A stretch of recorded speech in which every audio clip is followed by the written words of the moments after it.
Gracias amigos de Vea Canal por estar en sintonía. Muy bien, ahora sí, bienvenido. ¿Cómo está, Muchas Manfredo? gracias. Ahí siempre luchando por la vida, pero bien. Muy bien. Sí, ya tuvimos un primer segmento en una entrevista que solamente yo realicé con el licenciado Giovanni Frati, que también él representa a un grupo de guatemaltecos que han estado denunciando y sacando a luz e investigando y demás. Así que, Manfredo, estamos en trapos de cucaracha. Estamos ante, no todos los 5 magistrados del TSE, pero por lo menos 3 que están en la misma jugada.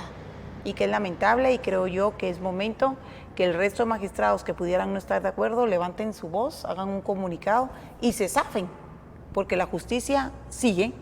Yo les quiero decir que sí hay juicio, sí hay un proceso legal en el organismo judicial. Al menos tengo conocimientos de una magistrada del Tribunal Supremo Electoral de la administración pasada, que fueron parte del fraude, y también el anterior presidente en la administración pasada, que fue parte del fraude de las últimas elecciones. Estas 2 personas están con procesos legales en el organismo judicial, y no sé quién más, desconozco, al menos sé de estas 2 personas que sí, que inclusive esta semana creo que hubo audiencia con ellos, algún proceso legal, así que nadie se escapa de la justicia, y creo yo que el pueblo de Guatemala no está para que en nuestras narices, advirtiendo y gritando a 268 días de la primera vuelta, hagan caso omiso, oídos sordos, porque nadie les puede garantizar a ustedes inmunidad. Le hablo a los magistrados y a los magistrados suplentes, a los directores de compra, de informática. Nadie, aún el presidente de turno, Alejandro Yamatei, cualquier otra persona cercana al presidente Alejandro Yamatei, no es superior a la ley. Y ni ellos les pueden garantizar a ustedes, magistrados actuales, directores actuales, inmunidad. Ustedes, aun siendo abogados, no son superior a la ley. Adelante, Manfredo, usted conoce un poco, bastante de sistemas de informática, y cuéntenos cuál es la experiencia de alguna persona colombiana con el cual usted pues tiene conocimiento, sufrieron en carne propia algún tipo de fraude en la última elección con Petro. Bueno, gracias, Karina. Primero, quisiera hacer una pequeña introducción sobre lo que está sucediendo en Guatemala. Aparece un anuncio o una publicación en medios de comunicación escritos diciendo que Contraloría de Cuentas le está dando seguimiento a los procesos de compras del Tribunal Supremo Electoral. El tema es que es evidente... ¿Será esto algún tipo de garantía? No, porque es evidente que cuando hay fraccionamiento, ¿sí?, hay un fraude. Sí, el fraccionamiento... Partición de facturas se llamaba antes. Es una partición de facturas, pero ahora se le llama fraccionamiento a nivel de la Ley de Contrataciones del Estado. Esto es un delito, y ese delito debe de ser señalado directamente al Ministerio Público para que proceda a la corrida de demandas que corresponde y a los responsables. Se habla de compras menores de 900,000 quetzales que tiene la facultad el representante legal del Tribunal Supremo, que es el presidente del tribunal, y que él puede firmar sin pasar por el pleno. Eso es cierto. Sin embargo, no lo exime de la responsabilidad de estar haciendo este fraccionamiento, que las mismas compras de los mismos productos, computadoras, repetidas acciones, en lugar de hacer un solo proceso que lo llevaría a hacer una cotización o una licitación para no evadir la ley. Ese es un tema importante porque tenemos que ser observadores constantes de los procesos que se están realizando y que garanticen la transparencia. La licenciada Palencia, según me comentan algunos secretarios generales, personas que estaban ahí en esta reunión de esta semana, dijo, bueno, si lo vuelvo a repetir, o lo compro por partes. Parafraseando lo que a mí me dijeron, es la licenciada Palencia, como presidente del TSE, una mujer proba, la que nos debe decir al pueblo en general, no solo a los secretarios generales, porque los secretarios generales de un partido representan a un partido, el comité de un partido político, pero no son los dueños de la voluntad de 22 millones de habitantes, solo esos partidos políticos. No tienen nuestra voz. Ellos pueden representar a un grupo de personas que son afines y que el otro año van a votar por ellos. Pero ellos no tienen la última decisión, los partidos políticos no tienen la última decisión de tener la soberanía de nuestra voz como pueblo. No, totalmente. Recordemos que un partido político se inscribe con 25,000 personas y siempre hemos hablado de ese tema, que son muy pocas personas para representar al país. Cuando hablamos de más de 30 partidos políticos, estamos hablando de 1.8 millones de afiliados a todos los partidos, que no todos llegan al Congreso de la República a representarnos, y si tenemos 8 millones de votantes, o casi 9 en este momento, la representatividad que tienen los fiscales de los partidos políticos sobre la población es cerca de 0. Esto significa que la responsabilidad debe de ser, más allá de lo jurídico, una responsabilidad moral por parte de los magistrados del Tribunal Supremo Electoral para garantizar que no exista un fraude electoral, que comienza con compras fraudulentas, con compras que no son propias para un país como nosotros, que necesita garantía desde el momento de la compra. Recordemos también que los recursos fueron asignados desde el año pasado. No pueden ellos alegar que no han tenido tiempo para poder levantar bases, para poder levantar un sistema de recursos, de necesidad de recursos, sí, y que por eso lo están haciendo hasta en este momento. Lo hemos venido diciendo desde el mes de enero, febrero, que tenían suficiente tiempo para poderlo hacer. No hay ley, no hay absolutamente nada que permita que una ley se viole. No hay ley que pueda ser violada. Esto va en contra de las normas constitucionales y de los derechos humanos de los guatemaltecos, todos los guatemaltecos, los que vivimos en este país y los que viven en otros países por circunstancias ajenas a su voluntad en muchas ocasiones, y algunas ocasiones por su voluntad propia. Les quiero contar una historia reciente que acabamos de visualizar en un país de Sudamérica, mi querido Colombia, donde pasó una cosa muy extraña. Desde hace 12 años contratan a una empresa que se llama Indra para que realice el levantamiento de los datos de las encuestas, de las elecciones de los últimos 12 años. ¿Qué es lo que pasa con esta empresa? Cuando ustedes miran su perfil, dice que tienen 40 años en el mercado, que pertenecen a una institución internacional que tiene más de 3,000 millones de dólares de capital. Y este capital lo han hecho, según lo que dice ahí su propio perfil, con la participación en 40 eventos electorales de diferentes países. Pero ojo, dicen 10 de estos eventos electorales con más de 4 millones de electores. Si Guatemala es un país pequeño, que tiene 108,000 kilómetros cuadrados, Colombia tiene 1.080.000 kilómetros cuadrados.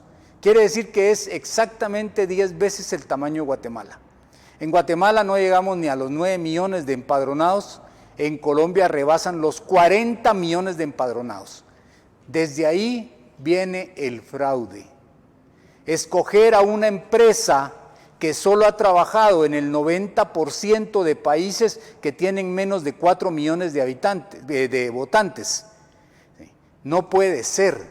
Se tiene que escoger una empresa que haya trabajado internacionalmente con países que tienen más de 30, 40 millones de habitantes, en el caso de Colombia. Y en el caso de Guatemala, peor aún. Y me llama la atención esta situación que se ha estado dando de la compra del software últimamente por una situación, Karina. Abierto. Por una simple situación. En la entrevista que tuvo en un medio radial y radiotelevisivo, el expresidente del Tribunal Supremo Electoral dijo, y son sus palabras, no las mías, dijo, estamos ya desarrollando nuestro propio software. Quiere decir que crearon una capacidad instalada adentro del Tribunal Supremo. Usted está hablando de Rojas Cetina. Sí, correcto. Para desarrollar su propio software. ¿Cómo se atreve él hace 2 meses de afirmar que están desarrollando su propio software y que están a punto de terminar? Y hoy estamos ahorita discutiendo el tema de una compra de software por 600 millones. Eso es mentira y él puede estar cometiendo un delito de mentira porque vamos a poner en pantalla, por favor, la oferta, la única oferta de Smartmatic. Y le voy a contar. ¿Él cuándo dijo eso, Rojas Cetina? Eso más va o a ser menos. mes y medio. Ok. Y esto tiene fecha donde la Junta que calificó esto, subamos toda la oferta, subamos. O para ti es bajemos. Esto es guión 2022, ok. Por favor, corramos la hoja. El total es 606,091, esta fue la oferta. Sin embargo, en ese momento no quiere decir así que estos receptores o los analizadores de esta oferta única, dice, no cumplió con presentar los requisitos formales por los miembros de la Junta, procedimos a solicitarle otro, por medio de otro oficio, lo que hacía falta y le dieron 2 días. Pero esto fue en junio del 2022, 17 de junio. Quiere decir que ya habían subido la oferta, ya habían ofertado ellos para el 17 de junio. Una cosa pudo haber estado diciendo el magistrado Rojas Cetina, expresidente del TSE hasta hace unos meses, hace un mes. Mes y medio, sí. Y este proceso ya estaba en camino y otra cosa dijo ante los medios de comunicación. Estaba a punto de entregar la presidencia, ¿verdad? Y quería, pienso yo, aparentemente a los ojos de la ciudadanía limpiar su nombre y decir, hemos trabajado, estamos trabajando. Sin embargo, el recurso asignado por el Ministerio de Finanzas y el Congreso de la República no se había tocado, no habían tocado ni un centavo, más que, dijo él mismo, para unas reparaciones de mobiliario y equipo que se utilizan en el proceso electoral. ¿En dónde? Para que me busquen, porque ahí hay 3 gentes ahorita en cabina. Busquen el último audio del presidente Rojas Cetina, más o menos ¿hace cuánto? Eso fue hace como mes y medio y pues fue un medio radiotelevisivo. Ok, ¿verdad? así que vamos a buscar esas últimas palabras de él, de qué fue lo que él dijo, para que las podamos poner a lo largo de esta entrevista. Yo le quiero preguntar, Manfredo, puntualmente, ¿se sabe en Colombia que pudo haber habido fraude derivado de este software? Mire, le quiero contar, Karina. Como decía hace un momento, la empresa Indra, que es la que ha sido seleccionada para llevar a cabo el proceso electoral a nivel de software y hardware, porque ahí lo que hicieron fue crear un centro de cómputo, ¿sí?, con tecnología T5, que es la última tecnología que existe en el mundo para poder proteger y blindar el sistema, pero no los protege de la manipulación que ellos mismos puedan hacer, porque tienen el control del 100% de las operaciones del sistema de votación. Solo pensemos una situación. Un señor que en todas las encuestas tenía un techo de 5 millones de votos, saca en la primera vuelta 9 millones de votos, de 40 millones de votantes en Colombia. Y luego de esto, en la segunda vuelta, saca 11.5 millones de votos. ¿Sí? Cuando su antivoto en las encuestas realizadas científicamente, no las encuestas perdón la expresión, como decimos aquí, chafas, que hace cualquiera y que hacen sondeos de 1000 casos, 1200 casos, no, encuestas formales de empresas serias. Decían que su antivoto era del 78% de la población votante. ¿Sí? De 40 millones. Hagamos un número inverso, con 40 millones. ¿Sí? ¿Cuánto es el 78% de 40 millones? Digamos, si fuera el 80, 4 por 8, 32, ¿sí? 32 Tendríamos 30 millones de antivoto para 40, ¿sí? Si asistieran los 40 millones a votar, pero solo asistieron 21.5 millones a votar. La mitad. ¿Qué quiere 15 decir? millones de antivoto. 15 millones de antivoto. ¿Y cómo saca 11.5 millones? No dan las matemáticas, ni la lógica, ni la estadística. Dicen alianzas. Pero si las personas que se aliaron con él antes de la primera vuelta porque renunciaron a la candidatura presidencial, estas personas eran de centro izquierda, ¿sí? O izquierda moderada. Y este señor es izquierda radical. Entonces, ¿cuáles alianzas? ¿Cuál endoso de votos?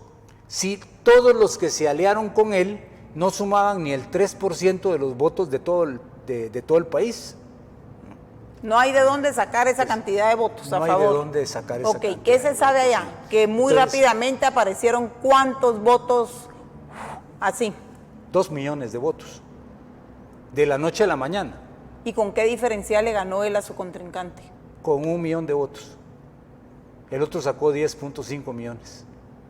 O sea que sí sirvieron esos 2 millones que Por aparecieron. supuesto, ya eso estaba calculado. Eso estaba calculado. El tema es que dentro de un movimiento político preelectoral existe una gran cantidad de situaciones que hacen que se fortalezca o se debilite no tanto el partido, sino el líder del partido. Aquí en Guatemala está pasando una situación similar. Mire, tuve una reunión esta semana con unas personas que hacen análisis político, que son independientes, y me dicen, analicemos el caso de Suri Ríos. No puedo hablar de ningún candidato. Bueno, analicemos el caso de un partido X, donde el candidato no se sabe si va a ser inscrito o no, por distintas circunstancias de dudas razonables desde el punto de vista constitucional. Llámese como se llame. Sí, hay 2 o 3 casos de esos en este proceso electoral. Bueno, ¿eso qué es? Poner en la mente de la población la duda de si me acerco o no me acerco. Luego analicemos otra cosa, porque se está hablando mucho de que cayó Chile, cayó Perú, cayó Ecuador, cayó Colombia, cayó El Salvador, cayó Honduras, cayó México, ¿sí? En las manos de los izquierdistas radicales. Tenemos a Cuba aquí cerca, ¿sí? Y hay otros países que están en este proceso. Y entonces se habla de una señora, ¿sí? Que también está aparentemente va a ser candidata a la presidencia y que de repente comienzan a alinearse con ella los pocos abogados constitucionalistas que existen en este país. No le hablo de constituyentes o ex constituyentes, le hablo de abogados constitucionalistas que pueden analizar la posibilidad de inscripción de A, de B, de C. Pero también me acerco a personas que estuvieron en la cúpula jerárquica del Banco Guatemala y me dicen que es difícil encontrar un economista que tenga el conocimiento pleno de geoeconomía, de geopolítica, de macroeconomía, microeconomía de Guatemala, ¿sí? En este momento, porque todos se fueron con esta misma señora. Y entonces, ¿qué es lo que está pasando? Se está llegando a una tendencia financiada internacionalmente y se ha comprobado que uno de los mayores financistas de las campañas electorales en el mundo, no solo en Latinoamérica, es el narco. Y entonces, ¿qué es lo que pasa en Colombia? Ahora el señor Petro, ya electo, después de 50 días de ejercicio como presidente de la República, primero dice que va a prohibir la explotación del carbón. El 20% de la producción de energía eléctrica en Guatemala es carbón colombiano. ¿Qué significa eso para nuestro país? Que vamos a estar que en nos problemas. va a poner un bloqueo y que vamos a estar a expensas del precio que quieran poner. Ya tengo amigos que están buscando carbón guatemalteco y les explicaba esta semana que el problema con el carbón de Guatemala es que tiene demasiado azufre y el proceso de descontaminación para evitar más contaminación ambiental que la que el propio carbón emite es muy caro y necesita mucha tecnología, por lo cual no se puede usar. De ahí viene el señor Petro y dice, primero vamos a legalizar la marihuana. Y ahora resulta diciendo en Naciones Unidas, ¿sí?, que va a legalizar la cocaína, porque la cocaína es una planta que nace en el Amazonas y que por lo tanto es ancestral y que tiene una cantidad de beneficios para el pueblo. Y entonces el momento que la legaliza convierte a Colombia en un lugar de drogadictos, que el turismo va a ser de drogas, como le pasó a algún país europeo en algún momento, que sabemos que es Holanda, país de drogas. Desmadre. ¿Sí? Y entonces, ¿qué es lo que pasa? Que hace improductivo al país desde la perspectiva de que comienza a controlar la mente de la gente, porque la gente que se droga no es una gente que pueda controlar sus emociones y que pueda controlar su psiquis, y está comprobado científicamente, no estoy ofendiendo a nadie, es una enfermedad, pues se le respeta a todas las personas que tienen esta enfermedad y le pido a Dios que los cure, que los saque de esta situación, pero un presidente no puede hacer eso con un país. Prácticamente va a encarecer todos los productos que Colombia hoy en día exporta. Pero algo está malo en la ecuación, porque Colombia era una subsidiaria de La Voz de Estados Unidos en el Cono Sur, llena de DEA, o sea, llena de agentes de inteligencia. Sí, pero entonces una ecuación está mal. ¿Cómo fue que la potencia mundial, con las capacidades, la fortaleza y con la fuerza que le da ser la potencia, dejó que esto pasase? ¿No será que en la autodestrucción que está viviendo Estados Unidos, de adentro para afuera, cambiaron las reglas? Es que aquí Solo lo voy a meditar, espérenme. No, espérenme. Yo en la época de democrática, sí. Bueno, ¿de dónde viene la familia al presidente Kennedy? ¿Quiénes eran los Kennedy? Google, yo no voy a hablar mierda, Google. Eran de la época en donde traficaban el whisky, the Great Depressions por ahí, años 30 Estados Unidos, cuando era prohibido el whisky. Si un producto es prohibido, sube su interés, se hace tráfico ilegal. Pues lo que pasó en esta cosa del whisky, que se mataban en Chicago, en Nueva York, y que Al Capone, y que no sé quién, y todas esas cosas que ahora vemos como, ay, qué romántico, qué bonito, qué lindas las películas de Hollywood, pero eso pasó en la vida real, sí, en los años 30. Entonces, este producto, por ser prohibido, era altamente cotizado, y de ahí nace la familia Kennedy, demócrata. Y luego a un presidente que no puedo decir si fue bueno o malo, lo matan en Dallas. Sí fui a conocer de dónde salió el tipo del francotirador que lo mata, ok. Pero estoy poniendo, ¿no será, pregunto, que así como pasó en Estados Unidos y ellos mismos permitieron que se terminara la chingadera simplemente legalizando? Hubo nuevos ricos, sí, que probablemente no tenían la alcurnia que los normales o la oligarquía preestablecida en Estados Unidos hubiese querido. Pero hubo nuevos ricos, legales. Y si se acaba la mierda del famoso tráfico de que a ustedes los extradito, a ustedes no, a ustedes les doy licencia para, y ustedes me van a ayudar en una actividad encubierta, y toda esta mierda, toda esta trama que trae eso es ilegal, eso quiere la gente. eso no es ilegal, me vale 20, ¿me entiende? Sí. ¿No será que eso es lo que va a poner fin? A mí me cae en la patada de la espinilla Petro. Sí. No tengo el disgusto de conocerlo, pero por lo poco o mucho que sé del fulano, los colombianos lo escogieron. Es que ahí viene el tema. Lo escogieron. Entonces el tema no es momento de ponerle fin a lo que supuestamente es ilegal de consumir, porque si es ilegal de consumir, algunos que no están bien o que tienen esa curiosidad les puede dar ansias por conocer eso. ¿Qué es lo que esto causa? ¿Qué es ilegal? Por ejemplo, a mí no me mueve el tapete.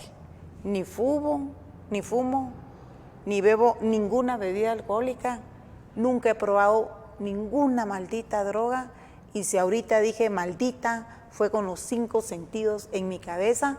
Y si digo una patanada o una vulgaridad no, patanadas, no estoy drogada, no estoy enmotada, no estoy borracha, es con mis 5 sentidos. Siempre es ley andar en mis 5 sentidos. Pero tal vez la corriente van a dejar de ser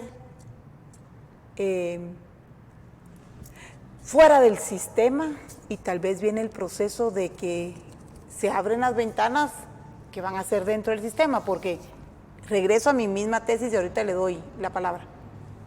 ¿Qué era Colombia? ¿Qué era? Porque ya no es. Un satélite de Estados Unidos en el Cono Sur. ¿O estoy hablando mierda? No. Va. Una colonia independiente que es Puerto Rico. Un estado independiente, no independiente, que le pertenece y que le cuida los intereses a Estados Unidos en el Caribe. ¿O qué putas es? Eso es. Lo que sucede. Que es Australia del Reino Unido. Así hasta allá abajo en Oceanía. Le cuida los intereses a la monarquía. Es su satélite. Vaya, su satélite. Entonces, no entiendo. Por un lado se pelea y que no sé qué, y te voy a extraditar y agarraste y aquí van para allá. Pero si ellos, siendo la potencia mundial todavía,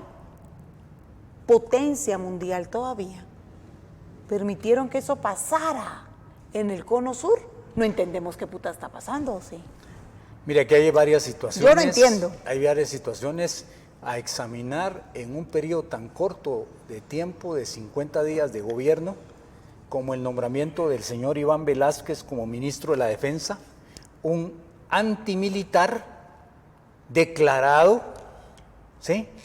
Que acusó a los militares de estar implicados dentro de procesos de narcotráfico, que acusó a gente inocente comprando testigos que fueron a mentir a los estrados de la corte. Eso pasó en Colombia y en Guate, cuando él estuvo aquí. Pasó en Colombia aquí. Y en Guatemala. O sea, tenemos mucho conocimiento de las acciones del señor. Su misma acción. Y del tema de ser antimilitar. Lo nombra ministro de la Defensa. Y una de las primeras acciones es cancelar la compra de los submarinos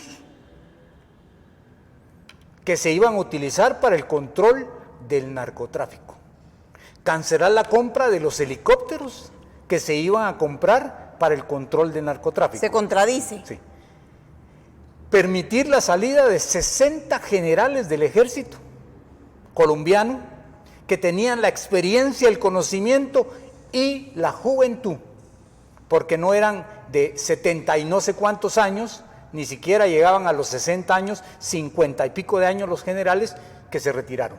Generales adicional a los coroneles, para que quedara gente joven dentro de ese nuevo Ministerio de la Defensa, sin conocimiento de las acciones estratégicas para combatir el flagelo de las drogas, pero también para combatir el flagelo del tráfico de mujeres, para combatir el flagelo del tráfico ilegal de productos, el ingreso de venezolanos a Colombia, que en términos de un año ingresó más de 1.5 millones de venezolanos a Colombia, que viven en Colombia y que tienen dominadas las calles del centro. Mi esposa acaba de ir a Bogotá, ¿sí?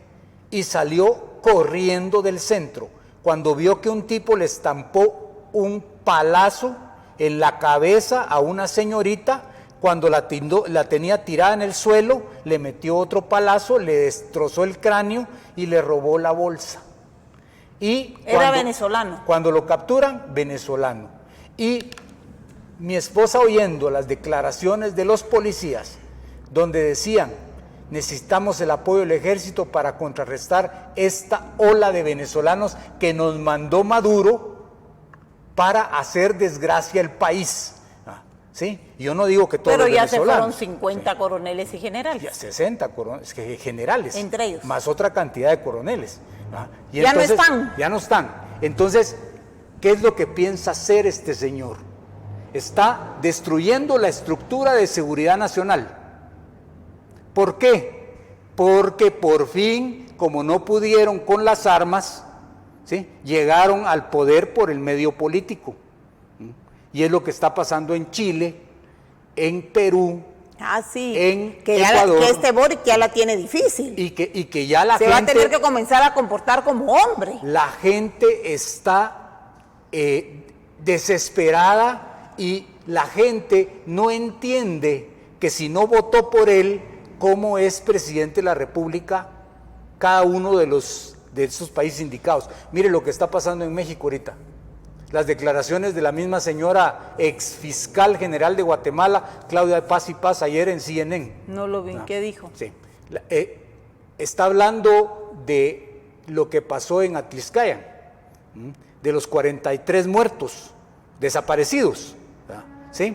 Y la presión que tiene el gobierno del izquierdista López Obrador, ¿sí?, que la gente no se da cuenta, pero México ha sido refugio de todos los guerrilleros, de toda Centroamérica y Sudamérica. Del mundo entero, del refugio mundo de entero, todo, sí. de derechairos, de mercantilistas, del mundo entero, que también los conservadores, no quiere decir que sean probos, porque hay ratas y rateros ahí. Pero de México, ratas y rateros no tienen ideología. Pero de México también han salido los más grandes millonarios del mundo. Sí, pero México alberga a todos estos, no importa que sean y cómo. Hay una alianza estratégica. Pero eso es de años. De años entre México, Cuba, Rusia, España, Noruega y Suecia. ¿Sí? ¿Por qué Noruega y Suecia financió la firma de los acuerdos de paz en Guatemala? ¿Y por qué financió el monitoreo de la divulgación de los acuerdos de paz? Que incluso se le reportó, porque a mí me contrataron como Naciones Unidas, ¿sí?, se le reportó que las traducciones del español a distintas lenguas, quiché, cachiquel, sutuil, man y demás, estaban mal y que no se entendía lo que decía realmente el mensaje. Simplemente era para cumplir y taparle el ojo al macho, y se prestaron para eso. Y entonces, Karina, ¿hacia dónde va nuestro proceso? Si nosotros estamos visualizando y denunciando públicamente desde hace casi 10 meses, estamos diciendo: señores del Tribunal Supremo Electoral, los que estaban en ese momento en la junta directiva del tribunal, los magistrados, y luego de eso decimos hoy, 10 meses después, señores del Tribunal Supremo Electoral con una nueva junta directiva. ¿Qué es lo que está pasando? ¿Hacia dónde llevan el país? Porque al final de cuentas es el país. ¿Cuáles son las normas que se pueden violar y cuáles no? Mire lo que nos hacen. Prohíben completamente, pero completamente, ¿sí?, que se hagan estudios de boca de urna. Y los estudios de boca de urna son la auditoría perfecta para el proceso electoral. Porque no todos los partidos tienen la capacidad de fiscalizar las 18,000 mesas o más que van a haber en este proceso. Y entonces se hacen los estudios de boca de urna. Ellos no.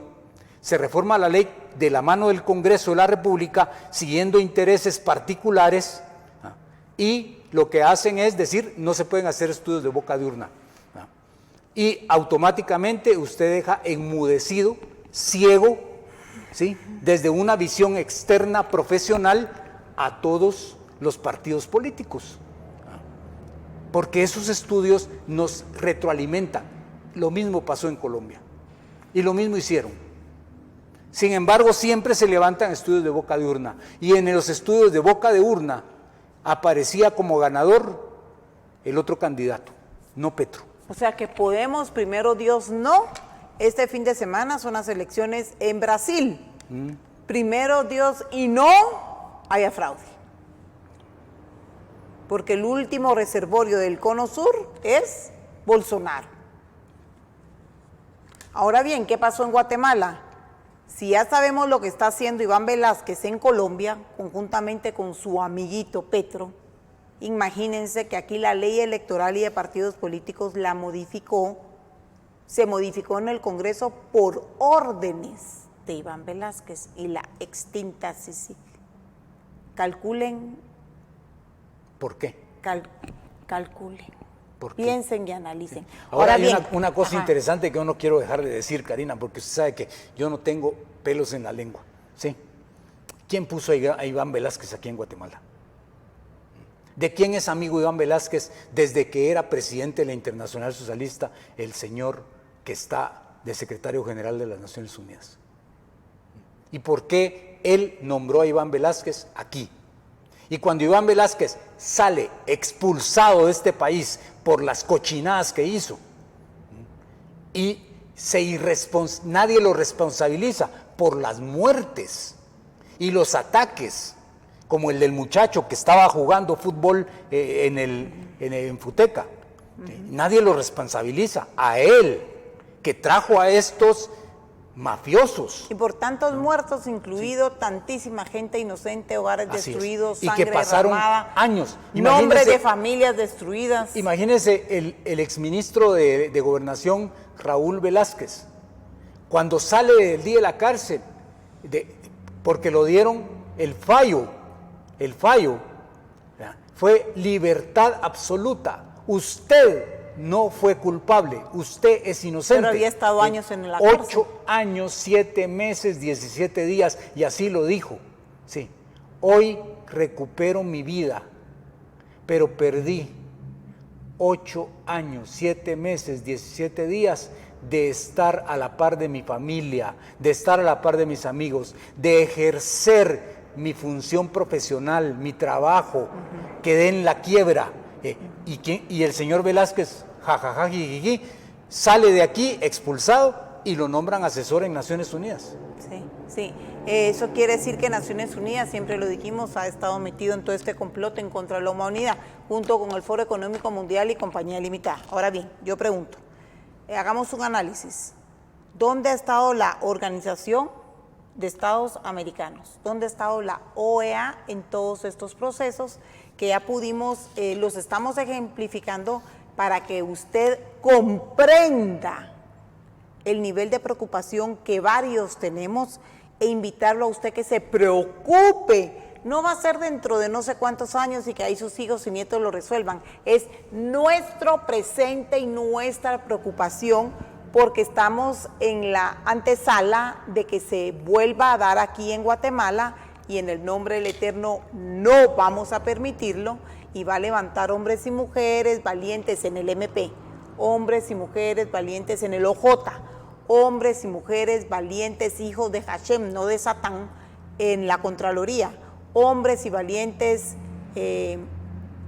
para que alcen su voz dentro de los diferentes partidos políticos y no se dobleguen con el temor de no ser inscritos, porque así los tienen doblegados ahorita a secretarios adjuntos y toda la carabina de Ambrosio, de que si dicen algo no los inscribimos y les abrimos un proceso.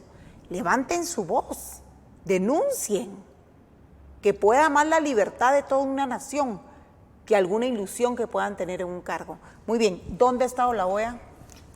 Esa es mi pregunta, ¿dónde ha estado la OEA? De mi conocimiento, por mi relación con los organismos internacionales que he trabajado, que son bastantes, y pues no los voy a mencionar a todos, solo llega a vacacionar o manda de vacaciones a unos supuestos verificadores unas 2 semanas antes de la primera vuelta y se quedan de vacaciones hasta 2 semanas después de la segunda vuelta. Y eso es lo que hace la OEA. Entonces les ponen carros blindados, 5 estrellas de hoteles, hoteles de 5 caviar estrellas, para que coman, ¿sí? Y los sacan a pasear a Chichicastenango, a Sololá, a todos los lugares bellos que tiene este país, que son bastantes, pero al final de cuentas se tardan 1 mes o 2 meses en rendir un informe. Y a veces rinden el informe de la primera vuelta cuando ya estamos encima de la segunda vuelta, que aquí en Guatemala son 2 meses, después de la primera a la segunda vuelta. En Colombia fueron 2 semanas. Entonces allá no hubo informe de la OEA, sino que el informe de la OEA salió 1 mes y medio después de la segunda vuelta. Y no, de casualidad no tenemos conocimiento de qué informó la OEA de la primera vuelta de Guatemala. No, pero lo podemos conseguir, porque eso es público. Eso es público. Y mire, Karina, ¿por qué la OEA, por qué las Naciones Unidas, por qué Transparencia Internacional, por qué Transparencia Nacional, por qué nadie se pronunció? ¿Por qué el Procurador de los Derechos Humanos no se pronunció? El que acaba de salir.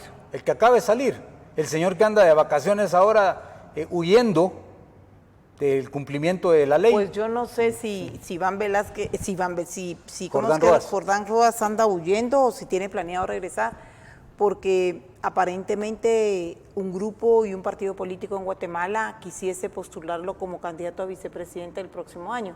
No sé si este individuo no tiene ningún proceso abierto, no ha sido condenado, pues no sé si lo van a poder detener. El problema, y regresando a ese señor específicamente, y ahí cierro paréntesis porque hablo con conocimiento de causa. Yo puse 6 denuncias en la Procuraduría de Derechos Humanos, ¿sí? Y estoy esperando que me respondan de la primera, que fue en 2017-2018. Las 6 fueron entre 2017 y 2018. Denuncias de abuso de autoridad, de amenazas de muerte, denuncias de hostigamiento por parte de la Policía Nacional Civil ordenada por alguien, ¿sí? Y esas 6 denuncias pedí hablar con ese señor 14 veces, tengo los escritos y todavía estoy esperando que me dé audiencia. Pues el nuevo, porque el nuevo ni siquiera sabe qué pasó, porque esos expedientes se pierden en la PDH.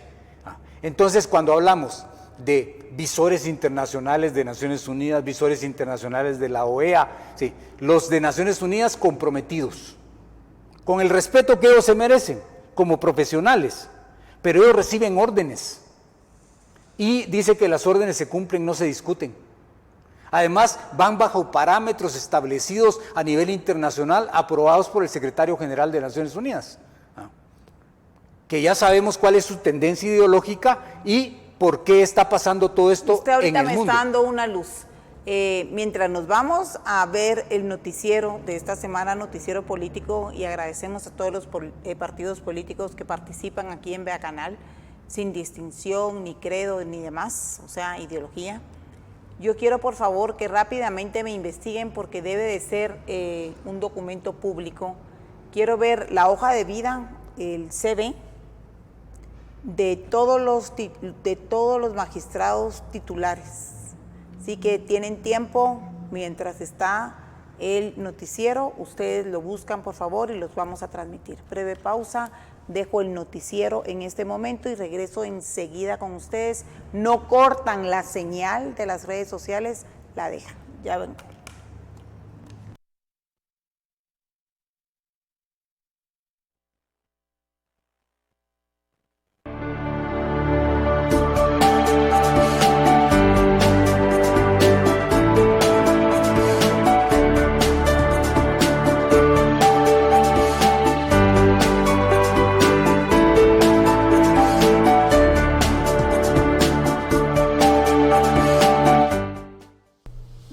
Bienvenidos a su noticiero político de fin de semana.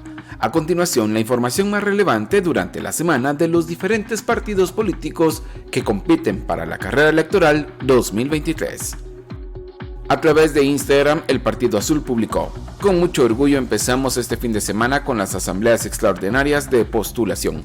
Reafirmando nuestro compromiso de trabajar con excelencia, se llevó a cabo la asamblea extraordinaria de postulación en Patzún, Chimaltenango. Con diligencia continuaremos llegando a todos los departamentos de nuestra amada Guatemala, indicaron.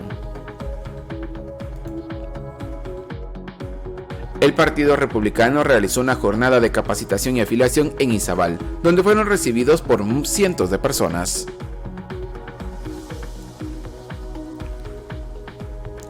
El Partido Valor estuvo presente en Barberena, Santa Rosa. No cabe duda que el Partido Valor se sigue posicionando como la fuerza política más fuerte en el departamento de Santa Rosa y de todo el país, indicaba el partido en su publicación a través de Instagram.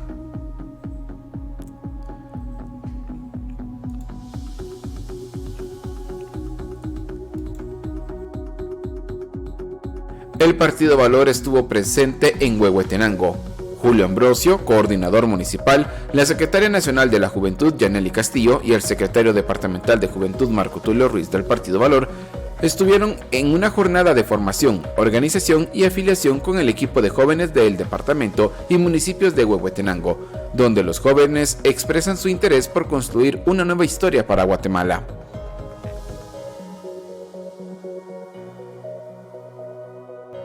El Partido Cabal estuvo presente en Quetzaltenango, donde estuvieron realizando jornadas de capacitación y afiliación. Mantente firme en tus convicciones y pronto alcanzarás el éxito, decía la publicación de Instagram.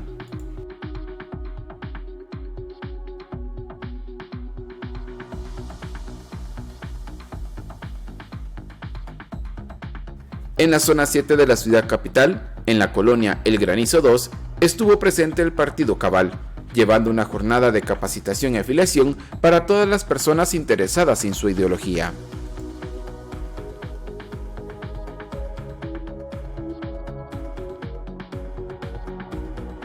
El partido Todos en Misco estuvo realizando una jornada de capacitación y afiliación en la 1 de julio. El licenciado Juan Ramón Lau dio exposición acerca de la ideología del partido.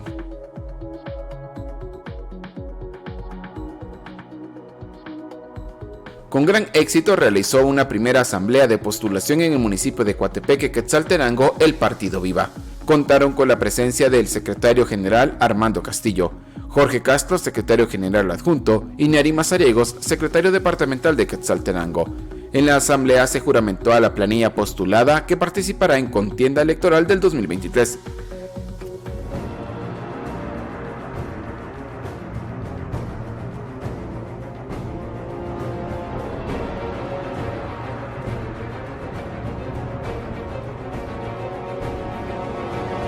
Pero desde allá del Congreso hemos estado insistiendo, estamos llamando al ministro de Agricultura, estamos llamando al ministro de Desarrollo, tienen que traer la ayuda a Chisec porque todos somos guatemaltecos.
El partido Comunidad Elefante estuvo presente en una jornada en la aldea Cubilguts en el municipio de Cobán, departamento de Alta Verapaz.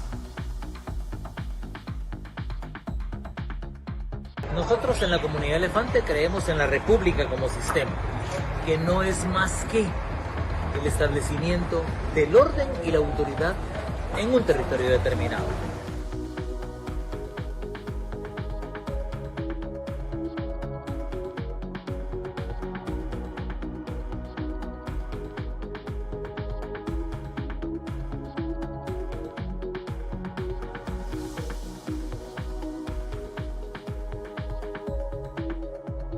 El partido Poder sigue creciendo. A través de una publicación en Facebook dieron a conocer que se encuentran haciendo jornadas de capacitación, afiliación en todo el país.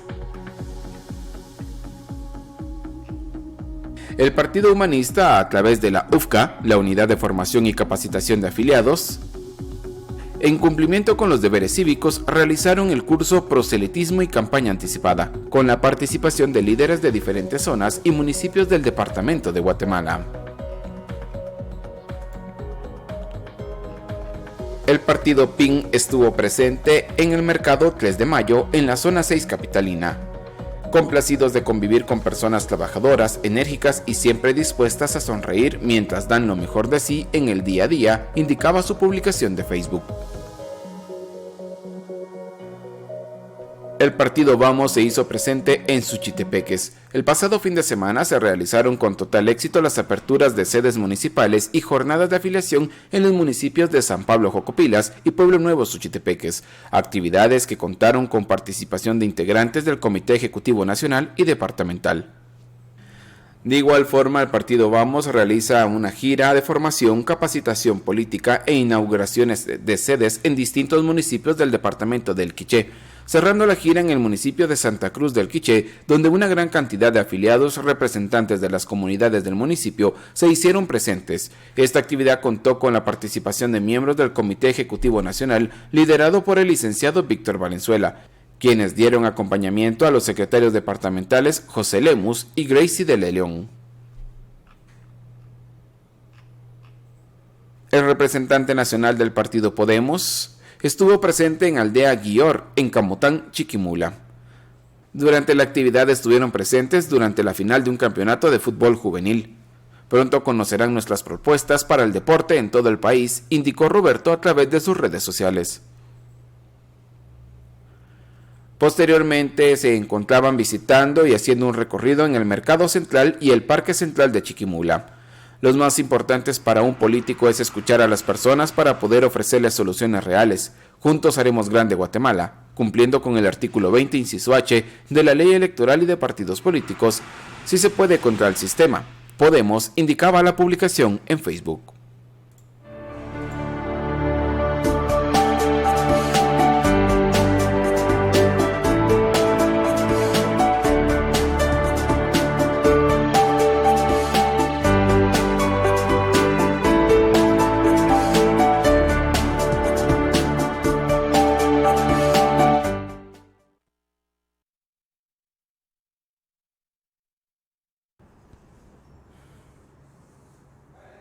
Muy bien, muy bien.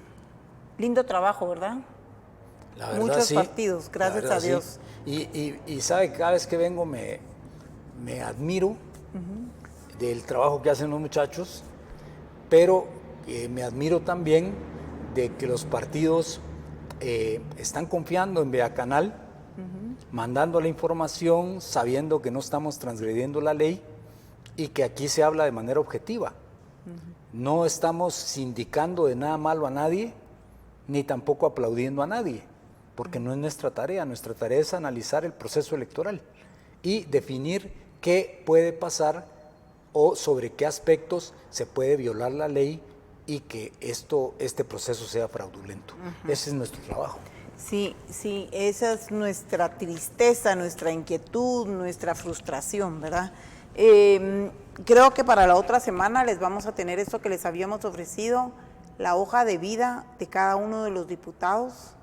Por ejemplo, de cada uno de los magistrados del TSE actuales titulares, Hubo quienes, muchos de ellos, trabajaron en el organismo judicial. Queremos saber en qué sala, en qué juzgado, cuál ha sido su carrera desde el momento de graduarse de abogados y notarios. Y si no pertenecen a la lista negra de la CICIG, donde Dalanese señaló a 12 jueces como jueces de la impunidad. Sí, pues, sí. Pero estar en una lista negra de CICIG es que era bueno, es que la persona era buena. No, le digo, mire, ahí hay unos jueces que están en esa lista que trabajan para el MP, se lo puedo decir y darle fe de eso. Trabajan para el MP porque les tienen la cola machucada. Si el MP, porque siguió la herencia que dejó este señor Iván Velázquez, de comprar testigos, de dar información falsa, de levantar acusaciones falsas, de no seguir el debido proceso, ¿sí? No siguen el debido proceso. Imagínense que a una persona, su servidor, ni siquiera lo citan a discutir hallazgos en Contraloría, sino que de repente le caen 25 FEP encapuchados con 7 fiscales y me dio un infarto. Entonces, ese actuar de este juez, que cuando yo veo la lista de Dalanese, era el número 1, ¿a qué se dedicaba el juez y por qué lo señalaron? Porque él dejaba en libertad a los narcos a cambio de dinero. ¿Sí? Y ahí está todavía, ejerciendo la función de juez, impartiendo justicia. Entonces hay que ver en esas hojas de vida si algunos de estos no pertenecieron a esta corriente o si fueron realmente probos y se les conoce por ser profesionales de alto calibre, de alto nivel. También hay que ver qué ideología tienen, porque lamentablemente las personas desarrollan una ideología y después llegan a ocupar cargos donde deberían de ser 100% objetivos. Sí, sí, necesitamos magistrados que no se sesguen, ¿verdad? Que no se sesguen ni a la derecha ni a la izquierda. Por ejemplo, lo que le ha pasado a algunos jueces que han tenido en sus manos la libertad, la culpabilidad o no de los héroes guatemaltecos, que gracias a ellos podemos estar platicando nosotros hoy, que están refundidos en un hospital, centro médico militar, olvidados, ¿verdad? Sí. Y sin valorar el trabajo que hicieron, poniendo su vida primero y a su familia también, para que usted y yo podamos estar platicando el día de hoy y podamos hablar los temas abiertamente. Es increíble, hay varias cosas que nos debemos de hacer interrogantes, pero nos urge, y si usted, amigo televidente, encuentra estas hojas de vida, estos CVs de los actuales magistrados titulares antes que nosotros, compártalas. Fíjense que esto debería estar colgado en la página oficial del Tribunal Supremo Electoral, porque tenemos el derecho de saber quiénes son a los que los diputados eligieron. De hecho, le digo, la ley de acceso a la información pública obliga a que cada institución pública diga quiénes son sus autoridades, pero no solamente saquen la foto. No, y con saquen fotos, el nombre. no, queremos la hoja de vida. La hoja, lo que los han estudios hecho, que tienen, sí, sus lo maestrías. y que han hecho por sus este doctorados. país. Que han hecho realmente por este país. Porque eso es lo que necesitamos. Gente que ha entregado su vida a este país para que pueda después llegar a esa posición de honor, ¿sí? De honor y de prestigio internacional, ¿sí? De decir, soy o fui magistrado del Tribunal Supremo Electoral. En las elecciones 2023 con la cara levantada y nunca me presté a un fraude electoral. Así es. Eso es lo que necesitamos. Gracias. Que Dios lo bendiga. Gracias a usted. Muchas gracias amigos televidentes por estar en sintonía. Gracias al Eterno, hoy es Shabbat más tarde y tenemos una semana más de vida. Y gracias a todos ustedes, empresarios cableoperadores, que hacen posible que esta señal llegue donde nos está viendo ahorita, ¿verdad? A través de una tecnología moderna, pero gracias a ustedes, cableoperadores. Los bendigo en el nombre del Eterno. Amén. Sigan en sintonía y nos vemos con la programación regular. Conmigo hasta el lunes, pero yo los dejo con la programación regular aquí.